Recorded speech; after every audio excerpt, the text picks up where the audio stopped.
Hello, hello, hello. Ẹ̀yin èèyàn mi, a kú dédé wò yìí. A kú ìsinmi ọjọ́ òní. Ìsinmi ológo la ó máa ṣe títí láéláé. Àmín. Parọ́pò, parọ́pò, parọ́pò. Ojú yín ò ní rí bí mọ́ o. Ojú yín ò ní rí bí mọ́ o. Ẹ̀mí mímọ́ máa tù yín nínú o. Wọ́n ní parọ́pò. Ọmọ parọ́pò ọkùnrin ẹ̀gbọ́n kábíyèsí. Wọ́n ló ṣaláìsí lónìí. Ó ga o, ó ga o, ó ga o. Ọlọ́run á fọwọ́ tọ́ nǹkan àyà bàbá arọ́pò. Ẹ̀mí mímọ́ á fún bàbá arọ́pò ní okun àti agbára tó máa fi bí ẹ̀. Ẹ̀mí mímọ́ á tù yín nínú bàbá. It's a pity. Very, very, very pity. Ẹ pẹ̀lẹ́ bàbá. Ẹ ní rírú ẹ̀ mọ́ o.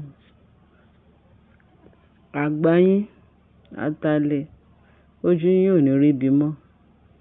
Ojú gbogbo wa ò ní rí bí o lórúkọ Jésù. Ó ṣe wá láàánú gidi gan gbà tá a gbọ́. Wọ́n ní látàárọ̀ ni ìṣẹ̀lẹ̀ yẹn ti ṣẹlẹ̀. Ṣẹ̀dẹ̀ mọ̀ pé ọ̀rọ̀ ṣòro sọ.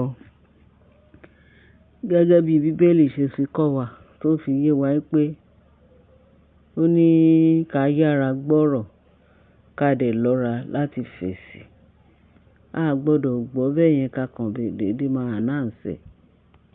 Ó jẹ́ kàyéfì fún wa. Ó jẹ́ kàyéfì o.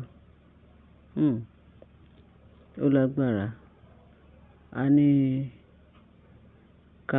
ká wádìí ohun gbogbo dájú, ká wádìí tó jẹ́ òtítọ́ mú. Òun ni ò tí ì jẹ́ kí a sọ jáde látàárọ̀. Ṣùgbọ́n nígbà tí wọ́n ti ṣe, wọ́n dẹ̀ ti wádìí, wọ́n ti sọ pé bẹ́ẹ̀ ló ṣe rí. Wọ́n tiẹ̀ ti ń pín káàkiri, wọ́n ti ń announce. Torí ẹ̀ mo ṣe ní kí n jẹ́ káwọn olólùfẹ́ wa náà kan gbọ́ pé nǹkan tó ń ṣẹlẹ̀ ní internet space òun lélẹ́yìí. Pé ẹ̀gbọ́n kábíyèsí òun ló ṣaláìsí. Wọ́n lónìí ló ṣaláìsí. Ó ló ṣaláìsí lónìí.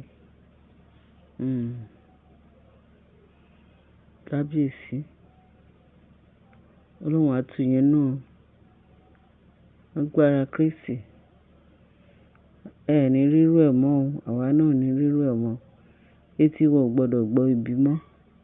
Rere létí wa ó máa gbọ́. Ó jẹ́ nǹkan tí ó ṣe wá láàánú gidi gan. Ó ṣe wá láàánú. Òun àti kábíyèsí wọ́n ròyìn.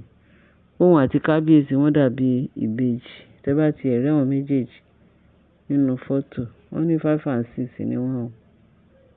Wọ́n ní 5 and 6. Ó wá jẹ́ ẹ̀gbọ́n fún kábíyèsí. Àánú Ọlọ́run á bá yín gbé. Àánú Ọlọ́run á bá kábíyèsí gbé. Á bá parọ́pò gbé. Ọlọ́run á tù yín nínú, á tù bàbá arọ́pò nínú. Ó mà ṣe o. Mo bá bàbá arọ́pò kẹ́dùn. Mo bá kábíyèsí kẹ́dùn. Wọ́n ní Naomi bó ṣe gbọ́ látàárọ̀ ó ti sá wá sí ààfin láti wá tu kábíyèsí ọkọ ẹ̀ nínú àti láti wá ṣìpẹ̀ fún parọ́pò.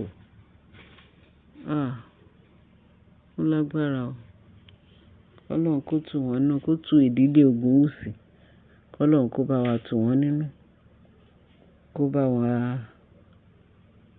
wa fún wọn ní ẹ̀mí gígùn, ẹ̀mí tó fi bí ẹ̀. Lágbára Kristi. Àánú Ọlọ́run á wà pẹ̀lú wọn o. Á wà pẹ̀lú parọ́pò náà. Lórúkọ ti Baba àti ti Ọmọ àti ti Ẹ̀mí Mímọ́. Ó jẹ́ nǹkan tó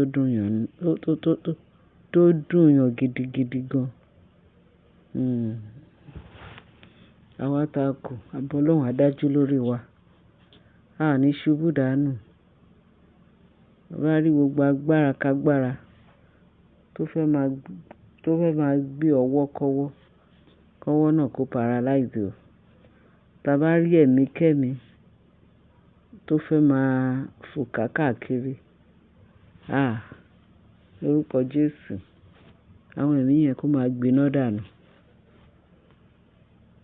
Olúwa, ẹ bá fọwọ́ tọ́ bàbá rọ́pò, ẹ bá wa dì wọ́n mú dáadáa, kẹ́mi mímọ́ kó dì wọ́n mú, kẹ́mi mímọ́ kó pàrọwà fún wọn pẹ̀lú òun àti kábíyèsí.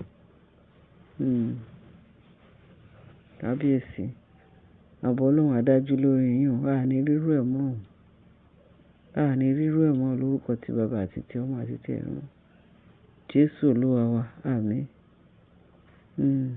Ẹ̀yin èèyàn mi, mo ní ká fún yín ní etí ìgbọ́ ọ̀rọ̀ yìí torí látàárọ̀ náà ló kiní yẹn ti ṣẹlẹ̀. A dẹ̀ fẹ́ ìgbà tá àti ẹ̀ gbọ́ pé ó strong tẹ́lẹ̀ ká bá sọ pé bóyá eléyìí náà kàn máa sọ pé nǹkan kan ṣe. No. Ó jẹ́ kàyéfì fún wa. Ààbò Ọlọ́run á dájú lórí kábíyèsí. Ọlọ́run á tù wọ́n nínú. Lágbára Kristi. Bẹ́ẹ̀ ni.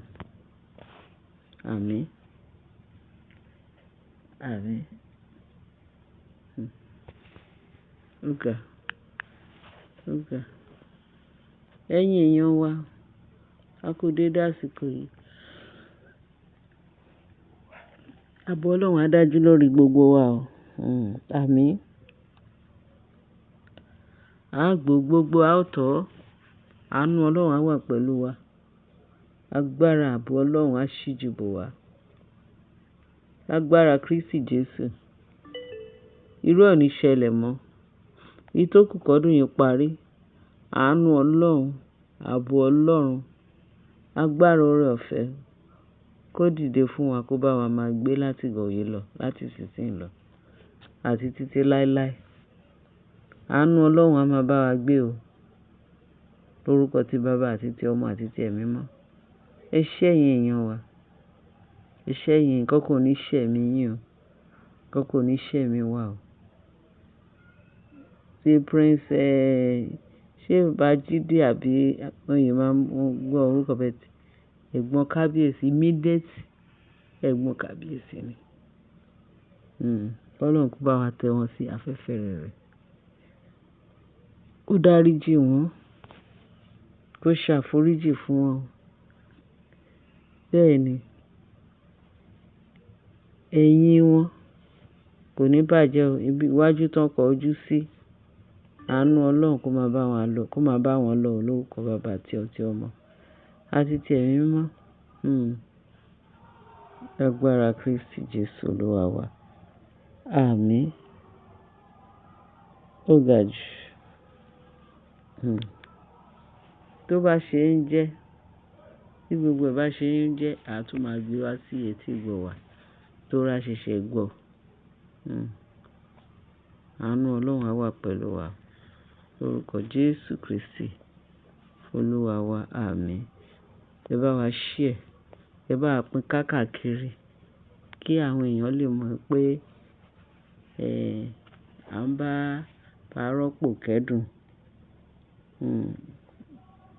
Lóòótọ́, ó dùn wá gidi gan, ṣùgbọ́n bá ṣe fẹ́ràn wọn, Ọlọ́run ó wá fẹ́ràn rẹ̀ ju àwa náà lọ.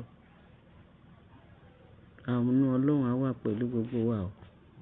Lórúkọ Bàbá tí Ọmọ àti ti Ẹ̀mí Mímọ́. Jésù Kristi Olúwa àti Olùgbàlà wa. Àmín. Kò ní jákúfà o lórúkọ Jésù. Àmín Jésù Kristi.